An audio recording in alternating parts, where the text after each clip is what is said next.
The medieval look of love. Hey there, welcome back. Tonight, we're diving into a world that feels like a fever dream, with chainmail, the bizarre, baffling, and oddly charming realm of medieval romance. Forget everything you know about dating apps, pickup lines, or texting at midnight. This was a time when flirting involved astrology, pork fat, and sometimes, if you were really serious, a jewel or two. And if you think ghosting is harsh, imagine getting rejected via herb-scented letter that also doubles as flea repellent. So, before we get started, do me a quick favor. If you genuinely enjoy this kind of storytelling history, with a twist, hit that like button and subscribe. And let me know in the comments where you're watching from and what time it is. It's always fascinating to see how many night owls and early risers we've got hanging out together. All right. Dim the lights, maybe get that fan going for some soft background white noise, and let's step into a time when love meant poetry, pageantry, and possibly the plague, eye contact, the original risky move. Today, making eye contact builds connection. It's how we say, hey, I'm into you without using words. But in medieval Europe, it was way more complicated. Their eye contact didn't just flirt, it triggered suspicion, lawsuits, or even duels. You see, courtship in the Middle Ages often began with a look, but not just any look. We're talking about a carefully calibrated, morally approved, possibly church-vetted glance. Too short, and you come off as cold. Too long, you were essentially proposing marriage or declaring war on her father. One of the most popular guides to courtly love, yes, they had manuals, advised men to gaze softly and sincerely. Imagine that being written in Gothic calligraphy. The ideal stare hovered somewhere between, I admire your embroidery, and I swear I'm not here to pillage your estate. But here's the thing, even that was risky. If a woman blushed, which to be fair could happen due to a breeze wine or actual illness, the man was supposed to immediately look away, cross himself, and possibly move to a different country. Because blushing could be interpreted as interest, and interest could lead to scandal, and scandal meant church consequences. Priests weren't fans of all this eye drama. They believed prolonged gazes invited temptation, and maybe gout. So lovers were encouraged to look at each other the way you look at a church mural, with reverence, distance, and a healthy amount of fear. Noble ladies and the courtly glare. Now, noble women, the medieval it-girls, were trained in what I can only describe as facial neutrality. Their default look, calm, unbothered, vaguely disinterested. Why? Because one wrong glance could mean disaster. A stray look could be interpreted as flirtation, demonic possession, or even just bad digestion. All equally dangerous. And yet, despite all this pressure, lovers still managed to connect. They wrote about stolen glances in poems. They sang about them in ballads. A single look across a muddy market square could be immortalized in 47 lines of rhyme and religious metaphor. And if you think that's dramatic, welcome to medieval romance. It was all dramatic, smelling like love and maybe soup. Let's switch senses. If looks could seduce, then smell was right behind. You probably heard that deodorant didn't exist in the Middle Ages, and that's correct, unless you count raw panic, rosemary, or praying for rain. But that didn't stop people from trying. Medieval dating advice often included aromatherapy. Seriously, men were encouraged to tuck herbs like rosemary, sage, or lavender into their sleeves or boots.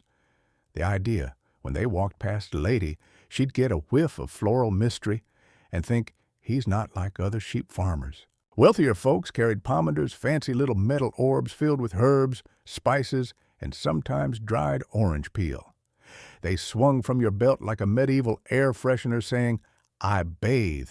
Occasionally, women weren't left out. They also used scented sachets, often stuffed in their corsets, which, fun fact, served the dual purpose of smelling nice and repelling fleas. Romance is always better without lice. One 13th century guide even claimed that time, when rubbed on the chest, could make the heart visible, which is either poetic or horrifying depending on how you read it. When garlic was a choice, but not all smells worked in your favor. Garlic, for example, common, delicious, and extremely strong, was a risky scent. It said, I'm robust, but also I may have fought a turnip for lunch. And if your breath smelled like beer and pickled fish, that wasn't considered a romantic failure, that was just a regular Tuesday. Medieval poetry. The original DM. Let's talk about poetry. In medieval Europe, this wasn't just for tortured artists. It was a love language, and honestly, it was also a way to flirt without technically flirting, which was crucial because saying I like you outright was socially and spiritually dangerous. Now here's the twist. The most acceptable love poems didn't compliment a woman's looks or charm. No, that was far too worldly. Instead, you were supposed to compare her to the Virgin Mary. Yep, you remind me of the Holy Mother of God was peak flirtation. So instead of your eyes are like stars, you get something like, oh lady, thy gaze is holier than a sacred rite, which sounds sweet until you realize he's comparing her to a baptismal font. Love poems written by outsourcing. And get this, most nobles didn't even write their own poems. They hired troubadours, professional rhyming wingmen, to do it for them. These guys were masters of walking the fine line between deep admiration and don't excommunicate me. One famous poem went, my angel of chaste delight, which might have worked unless your lady preferred angels with actual personalities. Some women responded in kind with poetry of their own, often more practical, more honest, and let's be real, more grounded. I admire your courage, your manners, and the fact that you own land, honestly. Still solid criteria. In the next part, we're going to dive into scented love letters, herb-infused courtship spells, and how giving someone a freshly killed rabbit was considered peak romantic behavior. Because when Tinder wasn't a thing, the medieval love language was soup spices and swans, perfumed letters and dead animals. When romance got weird. All right, welcome back to our journey through medieval romance, where courtship didn't involve texts or DMs, but herbs, parchment, and occasionally roasted venison. If you missed part 1, we talked about how love in the Middle Ages started with the eyes. But tonight, we're going deeper, like floral-scented parchment and flirtation by cooked boar, deeper. Let's pick up right where we left off with love letters. Scented letters, the smell of affection, and maybe cinnamon. So you've just penned a romantic letter to the lady of your dreams.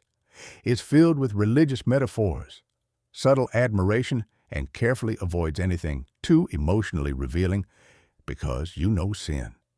But you're not done yet. In medieval romance, the words were only half the package. You also had to season it. Yes, really. Scented parchment was considered the medieval height of sophistication. While today someone might spritz perfume on a love note, a 14th century romantic reached for cloves, rose petals, cinnamon, or even a touch of nutmeg, assuming your beloved had strong sinuses.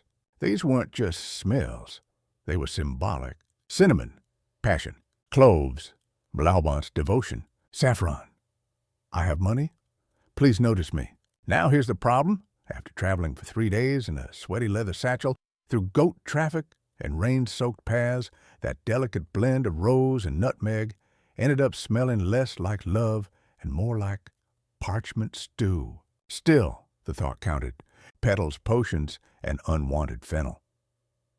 The truly ambitious lovers got even fancier. They tucked dried violets, marjoram, or rosemary into their letters. One guy apparently added fennel, which was interpreted as an insult, unless the lady was a salad.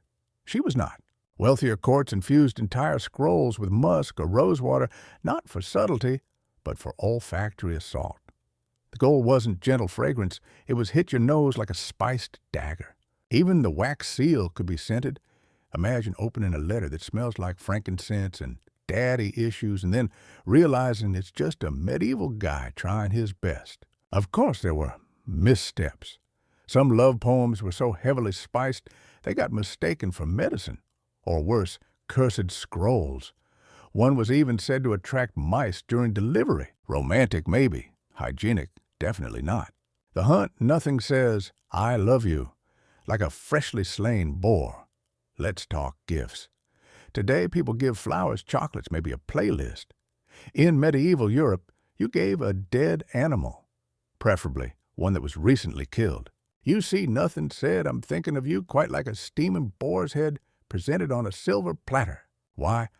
Because in the world of knights and noblemen, hunting was the way to demonstrate bravery, masculinity, and a really solid throwing arm. According to 14th century chivalric tradition, your ability to kill forest creatures equated to your romantic eligibility. Ladies receiving these gifts were expected to act thrilled, or at least gasp dramatically, even if internally they were wondering where to store their third deer carcass of the week. Symbolism. Yes, even with ferrets. Not every gift was just meat. Some animals had meanings. Swans symbolized purity and grace, assuming they didn't bite anyone during capture. Falcons were power status symbols, but also moody high maintenance and prone to biting off fingers.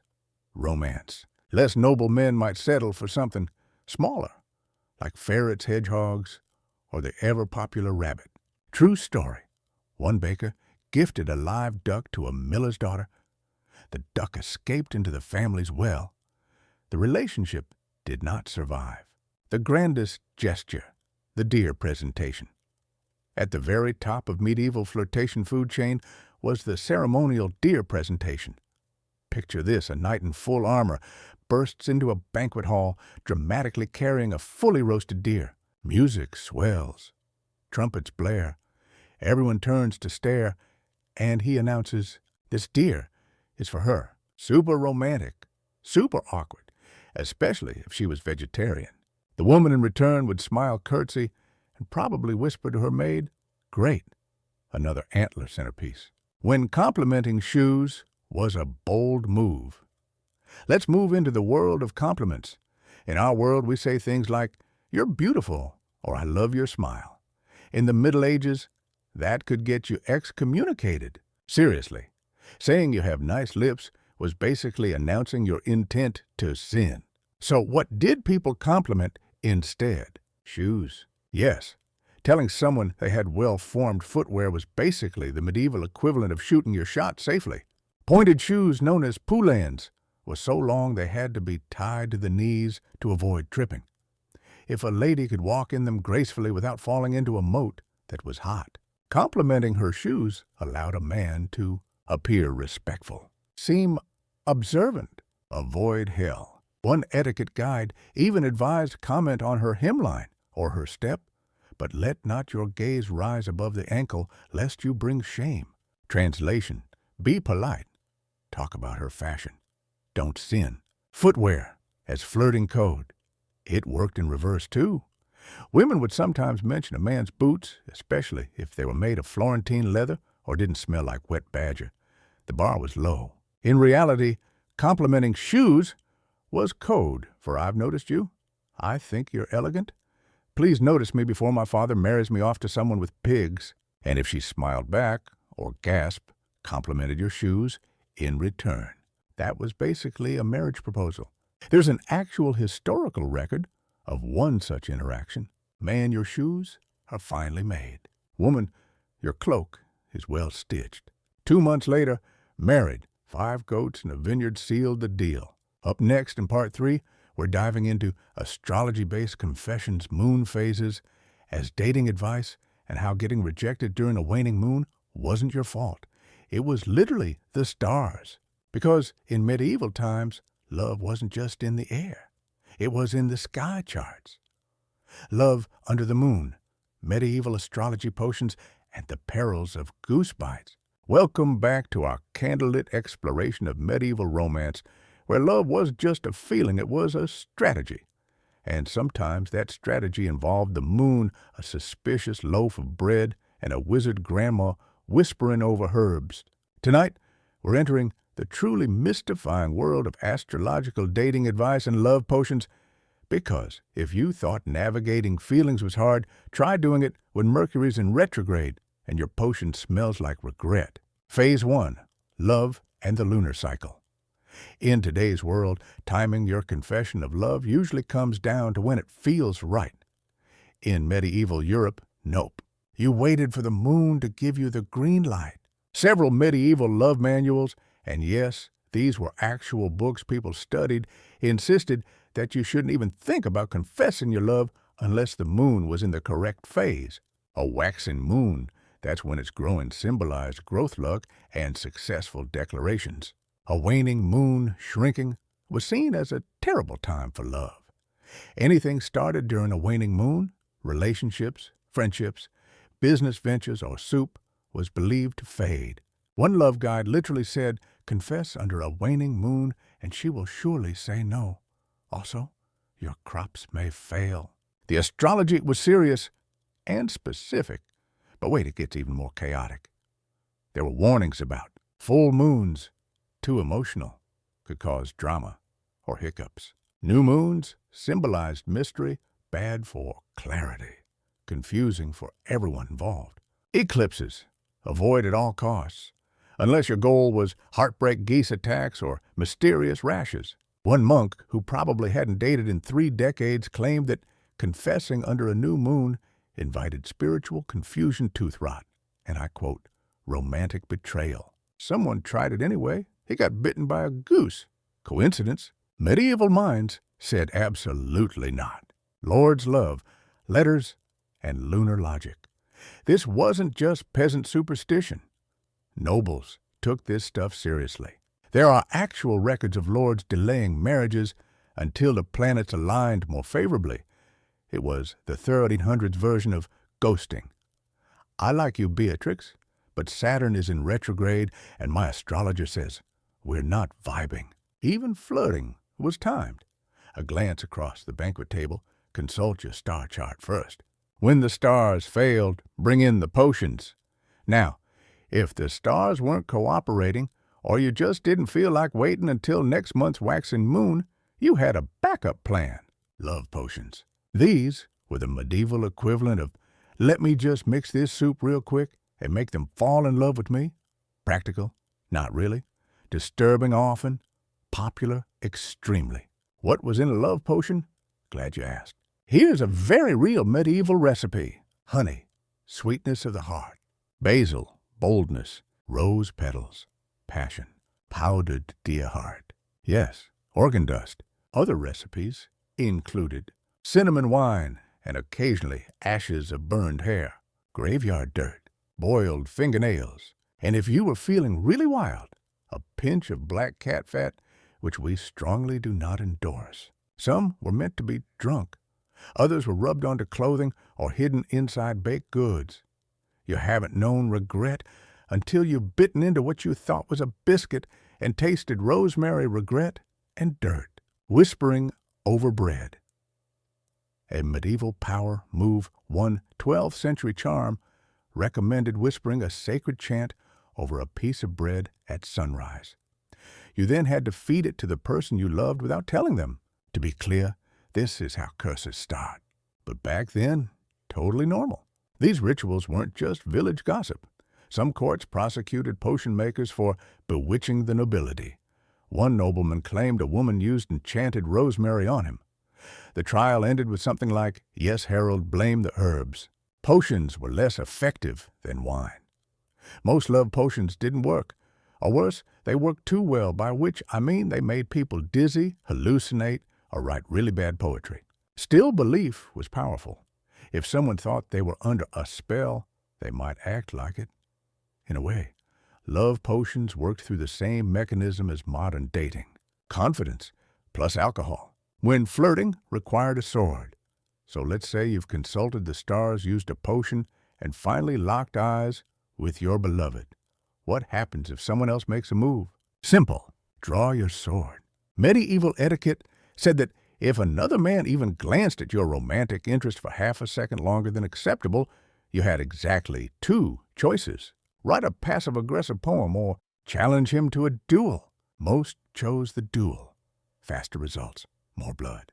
Chivalry, turned defending her, even if she didn't ask chivalry in the Middle Ages, wasn't just about pulling out chairs and saying, "Milady." It was about defending a woman's honor. Even if she didn't ask for it, she didn't know you. She was actually the one who looked at the other guy first. But logic didn't matter. You were now emotionally committed. You tossed down your glove, yes, that was a thing, and announced something like, "Sir, you have insulted my lady's virtue with thine eyes." prepare thy spleen. Duels drama with a side of tetanus. Duels could take many forms. Full-on jousts, sword fights, axe matches, angry staring contests, honestly more common than you'd think. Sometimes they had referees. Other times, they ended with two men falling into a village fountain while yelling, "I regret nothing." Women, usually exhausted. Imagine walking through a marketplace and sparking a minor battle because someone complimented your ankle ribbon. In Part 4, we'll uncover the surprisingly fashionable battlefield accessory of romance ribbons, veils, and lacy tokens tied to helmets, and how getting mildly impaled was considered deeply romantic. Because in medieval love, if you didn't bleed a little, were you even serious? Ribbons, armor, and mild impalement love on the medieval battlefield. Welcome back to our medieval love saga, where flirting involved sword spices and a very real chance of getting stabbed for glancing the wrong way. If you've stuck around this far, you already know medieval romance wasn't subtle. It was coded, poetic, scented, risky, and occasionally fatal.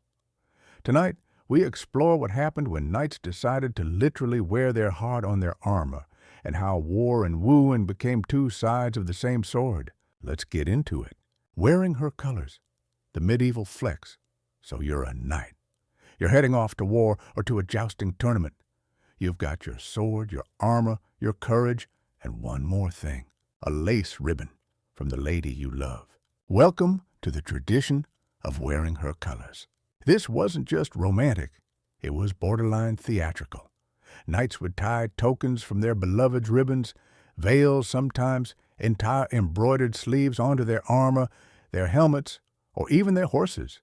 It was a clear signal to everyone watching, I'm fighting for her. Also, I look fantastic in lilac. It was strategic, too. This wasn't all emotion and aesthetics. Wearing a noblewoman's colors could boost a knight's status, signal patronage or political alliances, earn him pastries maybe. But there was a catch. The knight had to wear the token with dignity, even if it was a pink lace handkerchief that smelled like laundry, even if it dangled awkwardly and got stuck in a tree during battle. Some knights took it way too far. One guy tied an entire sleeve from his lady's gown to his shoulder. Another wore her garter on his helmet. That worked great, until it slipped down during the joust and caused a minor concussion. Worth it? He thought so. The color code of romance. Even the colors of these tokens had meaning. Red meant passion. Blue stood for loyalty. Green was complicated. Green could mean hope. It could mean fertility. Or it could mean, depending on your region, she's probably seeing someone else. Proceed with caution. This whole wearing her colors practice became so common that some critics, especially the older, crustier knights, started complaining. You look more like a laundry line than a soldier. But guess what? Those critics didn't get dates. Love letters on the battlefield. Some ladies embroidered messages into the cloth. Subtle stuff like, victory to my champion. Return with honor. Try not to bleed out this time. Yes, it was sentimental, but also practical. The absurd beauty of it all to outsiders, it probably looked ridiculous. Here were elite warriors, trained killers marching into battle adorned with lace fluttering like peacocks. But for the knight, that ribbon was everything. A reminder of who he was fighting for, what he was protecting, and how he looked great while doing it. The combination of warfare and romance wasn't just symbolic, it was embedded in the culture. In fact, in the medieval world, love and war weren't metaphors. They were a matching set. Love songs with an audience and a chamber pot. Let's move from the battlefield to the bedroom window. If you were a young medieval man in love, you didn't send a message. You showed up at night and sang. Yes, serenading. One of the boldest, most dramatic, and sometimes most dangerous moves a suitor could make. The midnight performance. Here's how it worked. Wait until it's late and quiet. Stand outside her window with a lute or whatever string instrument you borrowed. Start singing a love poem, probably in Latin or French, if you're trying to sound fancy. Now, important note, most of these guys were not professional musicians. They could barely tune their instruments, let alone hit a note. One documented case tells of a baker's son in Rouen. He showed up with a mandolin. His voice cracked on the second verse. The mandolin snapped on the third. The girl dropped the shutters. The ladies' roll, silence. Mostly, according to etiquette, the woman was expected to listen quietly. Maybe peek through the shutters. Definitely not laugh out loud, even if he sounded like a dying goat. If she liked the performance, she might drop a ribbon, toss a flower, whisper something sweet. If she didn't, chamber pot right out the window. Yes, that was the thing. And yes, it was considered legitimate feedback. Did it work sometimes? Yes. A half-decent melody could open the door to love, or at least a polite nod at church the next Sunday. And even if it didn't work, there was honor in trying. Singing beneath a window at midnight in the cold, surrounded by owls, probably being judged by a cat, was seen as noble suffering. Very romantic. And if the father caught you, well, then it became an entirely different kind of duet involving shouting threats and a very fast sprint across a muddy courtyard. Herb-infused skincare, medieval dating.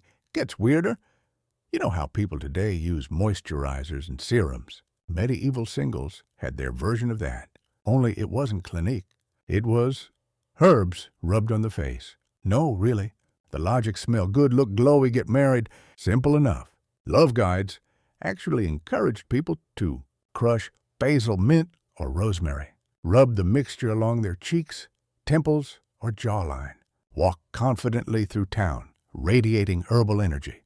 The idea was that if you smelled like a well-stocked kitchen, someone would definitely want to marry you, or at least stand near you in a church. Reality a mess. One man reportedly showed up to a feast with parsley oil running down his neck and thyme leaves stuck in his eyebrows. Charming in theory, alarming in execution. But in a world where people only bathed a few times a year, any pleasant scent was basically a miracle. Apothecaries cashed. And some even sold pre-made love salves, bright red mush made of mashed up herbs, flower petals, and desperation. They were questionable. Side effects included sneezing, blotchy cheeks, unwanted goat attraction, but hey, at least it meant you were trying. In Part 5, we'll crack open the secret flower code of medieval romance where handing someone a daisy could mean innocence or accidental engagement. Because when words were risky, flowers did the talking. Say it with flowers. Or accidentally propose the secret language of medieval blooms. Welcome back to our slow-motion love letter, to the weird, wonderful world of medieval romance. If you've been following along, you already know that these people flirted with poetry, perfume, and periodic impalement. But tonight, we explore something more delicate. Flowers. That's right. When you couldn't say I like you out loud without risking scandal, sin, or swordplay, you let a bouquet do the heavy lifting.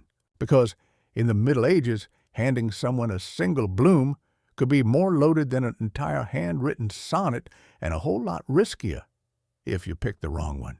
The botanical code of love. You've probably heard that different flowers carry different meanings. That didn't start on Pinterest. It started in medieval Europe, where handing someone the wrong herb could lead to romance, rejection, or a lawsuit from her father. Medieval people were obsessed with symbolism. Every flower meant something. Here's a quick cheat sheet. Red rose.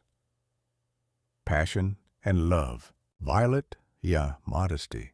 Lily. Purity. Lavender.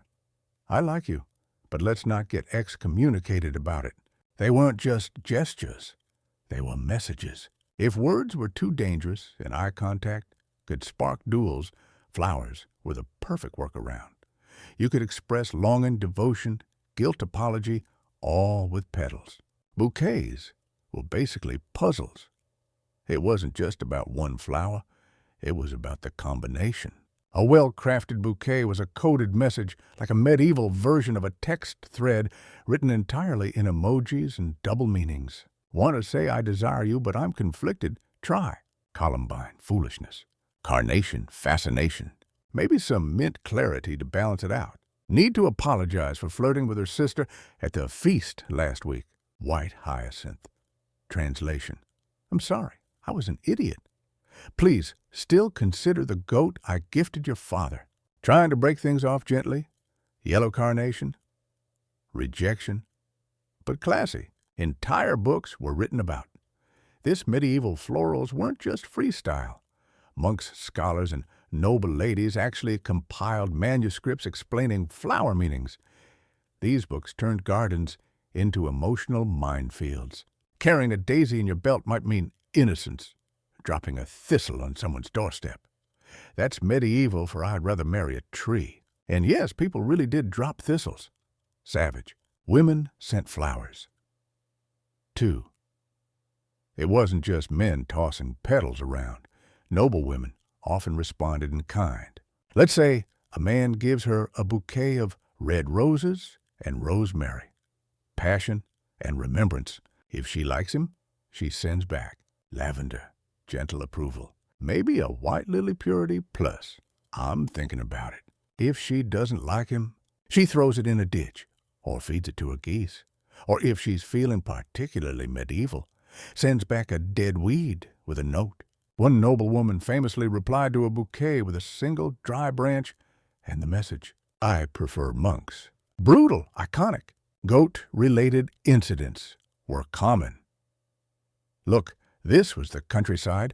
Even the most heartfelt bouquet had to survive. Rain, muddy roads, hungry goats. Imagine crafting the perfect romantic message in flower form, only for the family goat to eat it before your beloved ever saw it.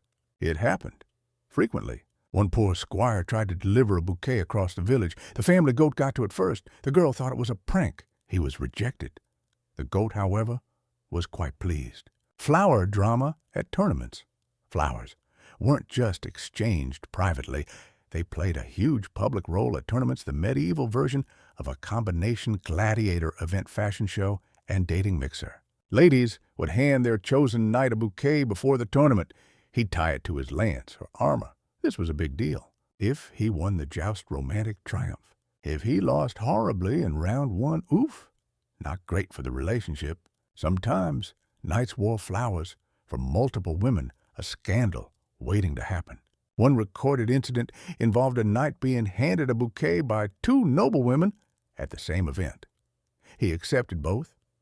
Later that night, their fathers had a very loud discussion involving property boundaries, dowries, and at least 1 mace. Ah, love. And then came the dancing. If you thought medieval dancing was fun, oh boy, it was not clubbing. It was more like touch fingertips once, then glide away like ghosts. Don't smile too much. Definitely don't touch anything above the elbow. It was slow, formal, restrained. But it was the only time you could interact directly with the opposite sex without risking scandal, which meant the stakes were wildly high. Dancing, emotional chess. Every step, every glance, every turn had meaning. Hold eye contact during a turn. That's I admire you. Mess up the footwork. That's I am unworthy of your affection. Step on her foot. Probably will never speak again. One bad twirl, and you were socially dead for a month. Village dancing was looser, kinda. If you were from the village instead of the castle, your dances were a little more relaxed. Think the carol around dance. Singing, stomping, maybe bagpipes. Less elegance, more joy. But there were still chaperones. Watching, always watching. One noblewoman wrote that she once tried to dance too close to a squire, only to have her aunt tackle her mid-step. Romance in the Middle Ages was not for the faint of heart. Observing dance was part of vetting a partner. Medieval love guides often advised, watch how they dance. It reveals character. Graceful and controlled, good match. Wild and unpredictable, passionate. Flailing like a drunk goose, maybe not ready for commitment.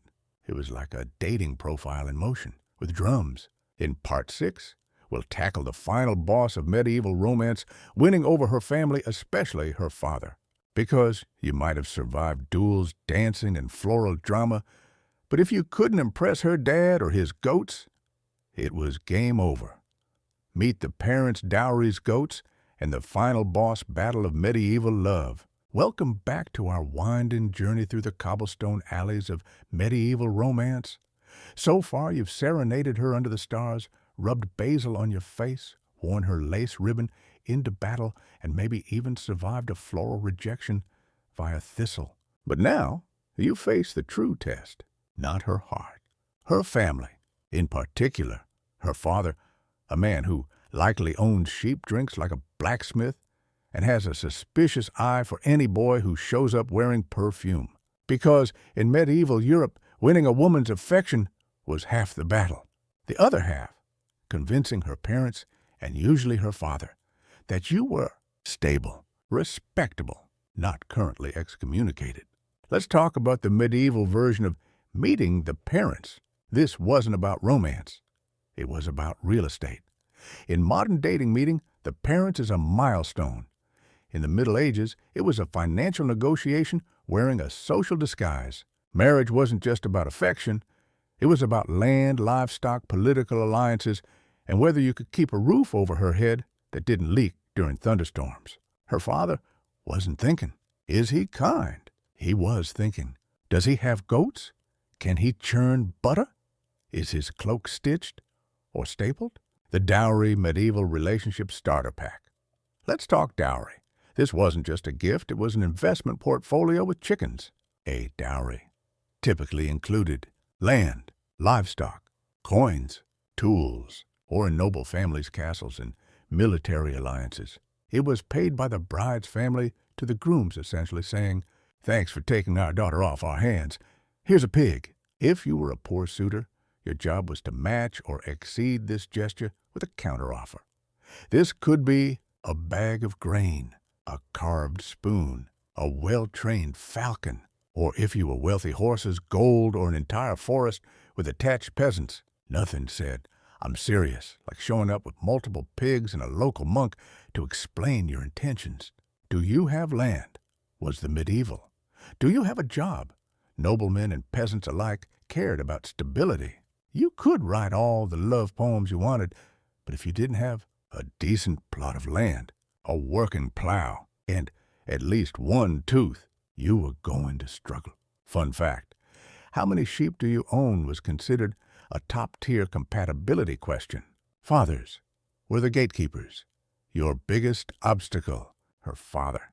This man likely wielded a pitchfork, the local gossip network, and an unspoken threat to marry her off to a distant cousin if you stepped out of line. Many fathers took one look at a young suitor's boots posture and ability to make small talk at dinner and made their decision within minutes. Some tested you. Some fathers didn't just observe, they tested you. Methods varied wildly. Riddles, wood-chopping challenges, sermon endurance tests, churning butter. I am not making this up. One noblewoman's suitors were judged based on how long they could sit through a 4-hour feast without blinking or dropping their spoon. One man blinked. He was dismissed. Mothers could be worse. Don't think it was just dads running the show. Mothers were often more subtle, but just as formidable. They were the ones who saw through your floral metaphors and smelled the rosemary oil on your collar. Some moms asked moral questions. Others tested you with passive-aggressive riddles, like, what do you bring to a table that already has bread, salt, and sorrow? Fail to answer. Bye. The secret weapon gifts of symbolism. If you weren't rich, you had to get creative. You needed a gift that wasn't just generous, it had to mean something. A finely carved spoon, symbol of domestic readiness. A handmade cloak, sign of warmth and protection. A basket of doves, symbol of peace, fertility, and feather allergies. One squire famously brought a painting he made of her family's goat. It was bad, like really bad, but they appreciated the effort. He was allowed to court her. They later married. Moral of the story.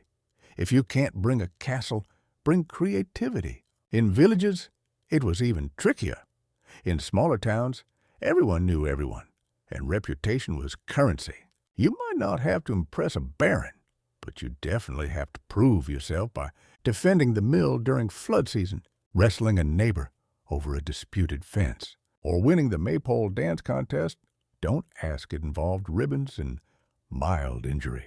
One father refused to bless the marriage until the suitor herded 12 sheep through the town square without losing any. He lost one. They found it 3 days later in a bakery. The wedding was postponed. You weren't just marrying her. In medieval times, marriage was a merger. You weren't just courting the girl, you were courting her family, her assets, her bloodline, her local enemies, and probably her neighbors' opinions too. Asking for her hand meant asking for political leverage, economic power, and occasionally the family's best cow. And if you passed, if you brought the right gift, said the right things, and convinced her father you weren't a useless poet with bad hygiene, he'd nod. Once, that was your green light. That was your yes. In Part 7, we're shifting gears and crossing oceans into the fiery world of Viking romance and funerals, where love meant loyalty and devotion was proven with sword smoke and the occasional human sacrifice. Because nothing says I'll love you forever like a flaming longship and a destiny in Valhalla. Love, death, and longships, Viking romance, and the afterlife of devotion. Welcome back to our ongoing exploration of medieval love, a world full of roses, riddles, and very intense eye contact. But tonight, we leave behind lace ribbons and blushing glances for something wilder. We're sailing north. Because when it came to love, legacy, and saying, I'll never stop fighting for you, nobody did it like the Vikings. Forget poems. Forget flowers. In Viking culture, the ultimate romantic gesture wasn't serenading her under the stars. It was fighting, dying, and getting carried into the afterlife by a flaming ship. Let's talk about Viking romance funerals and why their idea of a love story often involved blood bravery and a sword at your side. The Viking view of life and love. First, let's establish something Vikings didn't separate love from honor or romance from war. If you were with someone, you were with them in feasting and fighting and family, and eventually in death. For Vikings, love wasn't sentimental. It was fierce, devoted, and brutally loyal. Your strength reflected on your partner. Your valor was part of your appeal, and if you died well, your beloved could carry your name into legend. Love was written in saga. Unlike the courtly lovers of France, Vikings weren't writing floral poetry. They were carving sagas into stone, sometimes literally. In the Icelandic sagas, love stories often began with a blood feud, an insult at a feast, or a glance exchanged across a battlefield. Marriage proposals sometimes followed shortly after or right before a duel. One saga tells of a man who fell in love with a woman after watching her tend a sheep during a storm. He immediately proposed. She refused. He challenged 3 of her suitors, won, and she agreed.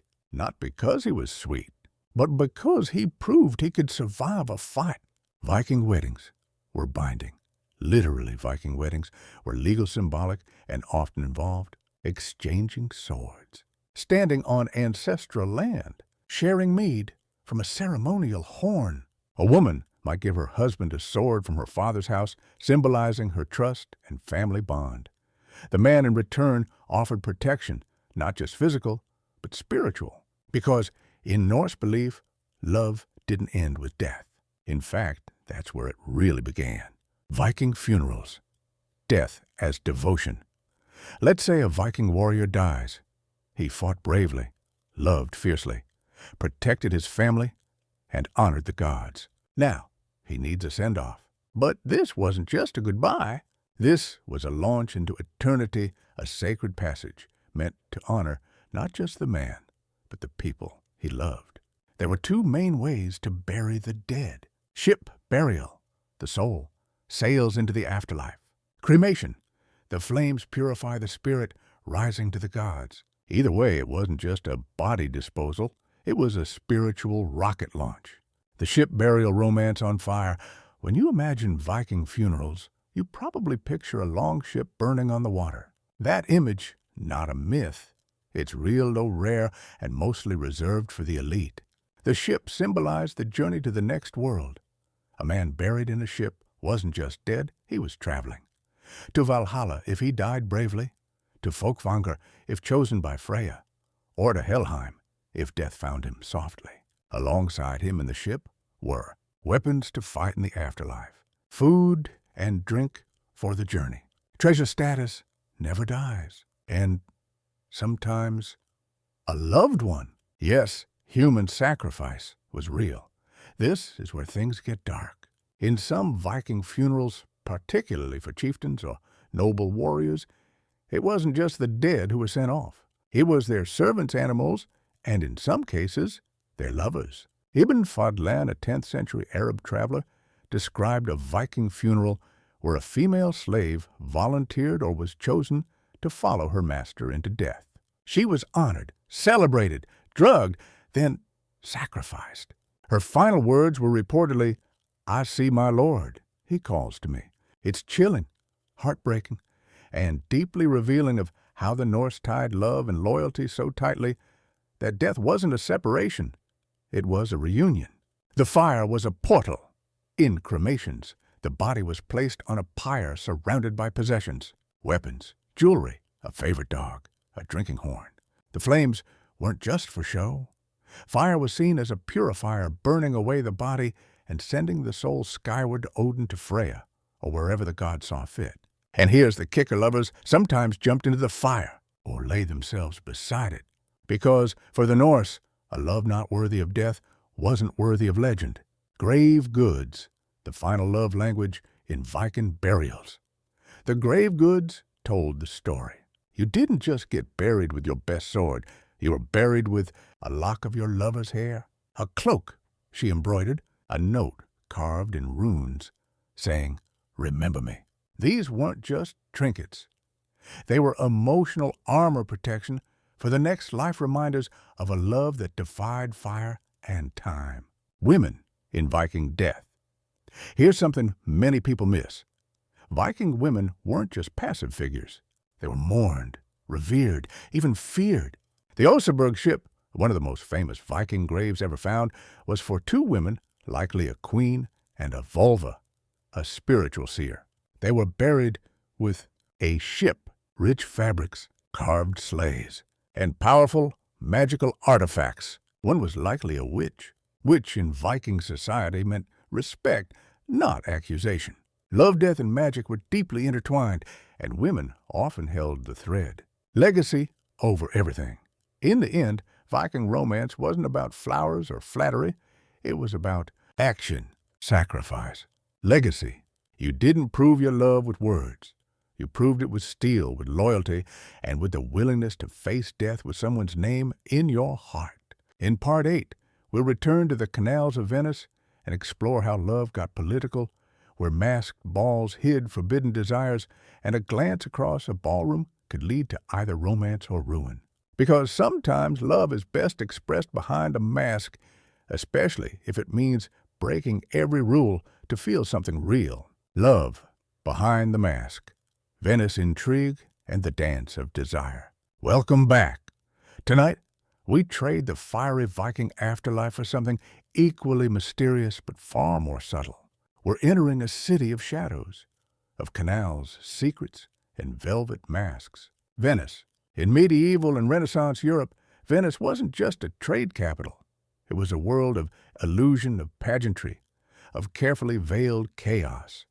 And during one particular season, Carnival, the rules of love, status, and identity all collapsed. What happened in Venice behind a mask didn't always stay behind it, because when love becomes a performance, the real danger isn't what you say, it's what you reveal. The city of secrets, Venice, was built on water and mystery. By the 13th century, it had already become one of Europe's most powerful city-states. With wealth pouring in from the east and an aristocracy that ruled with an iron glove, it was a place obsessed with appearances. Everyone knew their place. Everyone was being watched. So, when Carnival arrived the weeks before Lent, when rules were suspended, people didn't just wear costumes for fun. They wore them for freedom, the power of the mask. Let's start with the most iconic symbol, the mask. You weren't just hiding your face. You were erasing your identity, gender, class, profession, family name, all gone. A noble woman could walk unrecognized through the poorest parts of the city. A servant could slip into a ball and dance with a duke. A priest could sneak into a gambling den. Venice became a stage, everyone a player, and romance, suddenly, possible. The Bauta love in disguise. The most famous mask was the Bauta, a stark white face with no expression paired with a black cloak and a tricorn hat. It was designed for function. You could eat, drink, and speak while wearing it. But it was also unnerving, faceless, emotionless, equalizing. During certain political votes, wearing a Bauta was mandatory, so no one knew who was speaking. It was democracy by disguise. But during Carnival, it was the ultimate tool for seduction. No one knew who you were, which meant anything could happen. Love at the masquerade masked balls in Venice were more than glamorous. They were dangerous. Behind every glance, every gesture was a question. Who are you really? You might dance with a count or a criminal. You might fall in love with a voice in the dark or your rival's wife. These encounters were thrilling because they were untraceable. One wrong move, one unmasked moment, and you could destroy a family or spark a duel. But if you played it right, you could steal one perfect night. The Moretta silence as seduction. While men wore Bautas, many women wore the Moretta, a black velvet oval that covered the entire face. Here's the twist. It had no straps. It was held in place by a button between the teeth, meaning the woman couldn't speak while wearing it. It was a mask of silence and power. In a society that feared women's speech, the Moretta turned them into mysteries. Elegant, unreadable, untouchable. It wasn't oppression, it was strategy. Behind the Moretta, a woman could observe, move freely, be desired without being questioned. It was a silent kind of control. Courtesans and the masked game Venice was also known for its courtesans, elite companions trained in music, art, politics, and yes, romance. They navigated Carnival like queens, using masks to protect their reputations, enter forbidden spaces, choose their lovers on their terms. Some wore elaborate masks with feathers, gold leaf, and painted tears blurring the line between performance and person. They weren't hiding shame. They were directing attention. Anonymous notes and forbidden meetings. Love letters, or rather, anonymous notes, were passed during Carnival like currency. A masked woman might hand you a folded slip of paper. It might say, "Meet me at the Bridge of Sighs before midnight. You looked at me too long, I noticed." Or simply, "Don't speak. Follow." You might follow her through alleys, onto gondolas, into shadowed rooms lit only by candlelight. And when the mask came off, maybe you saw someone you expected, maybe not. The church tried to fight it. Of course, the church hated all of this. Priests preached against masks, saying they encouraged vice, infidelity, and godless behavior. They weren't wrong. Carnival was full of affairs, secrets, and accidental scandals. The confession booths were packed. Laws were passed. No masks in churches. No masks during daylight. No masks in gambling houses. But people found ways around them. Even some bishops hosted private masquerades. Because in Venice, even holiness wore a mask sometimes. The fall of the mask. All things end, and by the late 18th century, so did the Republic of Venice. In 1797, Napoleon invaded. Carnival was banned. Masks were outlawed. The magic collapsed under the weight of bureaucracy and modern politics. For nearly 200 years, Carnival was silent. The masked lovers, the whispered invitations, the dangerous dances, all gone. But the stories lived on. The return of Carnival. In 1979, Venice officially revived Carnival, this time for art, culture, and tourism. The masks came back not for rebellion, but for beauty. Now people from all over the world wear Bautas and Morettas in St. Mark's Square. They pose for photos. They dance for cameras. It's different, safer, curated. But still, for a few nights a year, Venice remembers. And maybe behind one of those masks, someone still passes a note that reads, "Meet me at midnight. Don't speak, just follow." In Part 9, the final chapter, we reflect on what all these stories mean, why across every time, place, and culture love remains risky, coded, and deeply human. Because, from castles to canals, we've always searched for ways to say, "I see you, I choose you, even in secret. Whispers through time why medieval love still haunts us. So here we are, the final chapter. We've wandered through candlelit castles and smoky longships. We've tiptoed beneath moonlit windows and strolled across masked Venetian ballrooms. We've smelled herb-infused cheeks, translated bouquets into emotional algebra, and even dodged a goat or two. And now, it's time to step back and ask the real question. Why does this all still matter? Why are we centuries later still fascinated by medieval romance? What is it about these strange, rigid, often brutal expressions of love that still feel weirdly modern? The answer isn't lace or swords or songs. It's longing. Love was never simple. Then or now. We like to imagine that people back then had clear rules. That love followed a formula. A man courts a woman, families talk, goats are exchanged, marriage happens.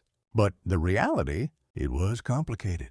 Secret letters, forbidden glances, unspoken truths, tangled loyalties. Sound familiar? It should, because love has always lived between the lines, between what you feel and what you're allowed to say, between duty and desire. That tension, that impossibility, that's what made medieval romance so intoxicating and so real. Behind the rituals, real hearts beat. Yes, medieval love was full of structure. There were roles and ranks, expectations and dowries, honor and scandal. But beneath all of it were real people. Women who ached for connection beyond their arranged fate. Men who risked everything for a moment of honesty. Servants who fell in love with nobles. Widows who refused to remarry. Scribes who poured their entire soul into anonymous poems no one ever read. They weren't actors in some medieval costume drama.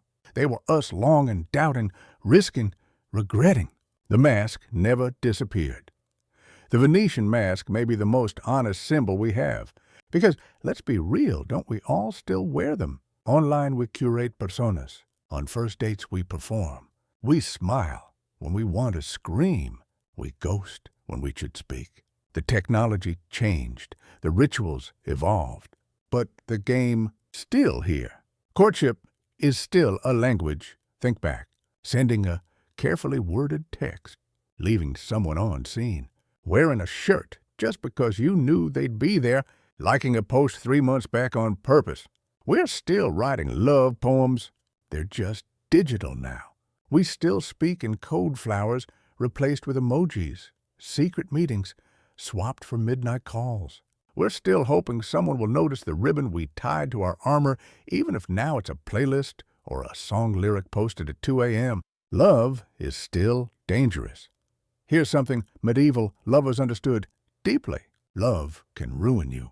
Not in the, is he going to joust me sense, hopefully, but in the emotional, existential crawl under the table kind of way. Falling in love means giving someone the power to hurt you. Staying in love means choosing them even after they do, and losing love that's a death all its own. This isn't new, it's not modern, it's human. And the people who came before us, even with their herbs and chamber pots and firelit letters, they felt it too. The thread that connects us. Maybe that's what we're really chasing when we romanticize medieval love. Not the dresses, not the castles, not the swords or the poems, but the thread, the one that connects us across time, the one that says, you're not alone. Someone 800 years ago felt exactly what you're feeling now, heart pounding, hand shaking, voice caught in their throat, wondering if they're about to be loved or destroyed. And if you're lucky, maybe you find someone who meets you across that great distance mask, off armor, down eyes steady. Someone who doesn't need a thistle or a ribbon or a coded message to understand you. They just do. And you realize that for all the centuries that came before, for all the ink spilled and hearts shattered, love, real love, is simple. I see you. I know you. I'm staying. No poetry required. Thank you for walking through history with me. And remember, whether you're in a castle, a coffee shop, or a DM at 3 a.m., the rules may change. But the longing, that stays the same. Epilogue. The love letter, never sent. You've made it. Through the laughter, the longing, the rituals, and the risks. Through window serenades and ribbon-strewn armor. Through firelit Viking burials and velvet-masked ballrooms in Venice. So let's end with this. A love letter, not one you'd send, but one you might have written quietly, secretly, to someone who never knew. To the one I never said it to, you don't know how often I thought about you. Not in grand moments, not in victories or heartbreak, but in the quiet. When it rained, when a candle flickered and I saw no one there. When I stood in a crowd and still felt alone. I never said anything. Maybe because I thought you already knew. Maybe because I thought you never could. Maybe I was waiting for the right moment. But the thing about right moments is they're always behind you when you finally notice. And by then, you're married. I'm gone. Or we both convinced ourselves it was nothing. I saw you dance once, and I knew. Not in a magical stars aligned, this is fate kind of way, but in the way you reach for something just as it leaves your grasp. And you think, if I had just moved sooner. But you didn't. So you pretend it wasn't yours to catch. I wore your colors once not on a lance, but in my heart. You smiled at me once not with words, but with the look people give when they're choosing not to say what they're feeling. You never said it either. Maybe you had your reasons. Maybe we both did. But I loved you in the way only those who never say it can. Silently, completely, and perhaps forever. If I could send this letter now across time, across space, across the veil of all the people we've had to become, I wouldn't ask for a reply. I'd just want you to know it mattered. You mattered. And that was enough. To you, the reader, maybe you've never sung beneath a window. Maybe you've never held a ribbon from someone who makes your heart ache. But I promise you, you are part of this story. Whether you're still searching, still healing, or quietly loving someone from a distance, you're part of a lineage that stretches back centuries. You're the modern echo of a medieval heartbeat. And in your own way, you're still writing your part of the story. So be bold, be honest, and when the moment comes, don't wait. Say it before it becomes just another letter, never sent.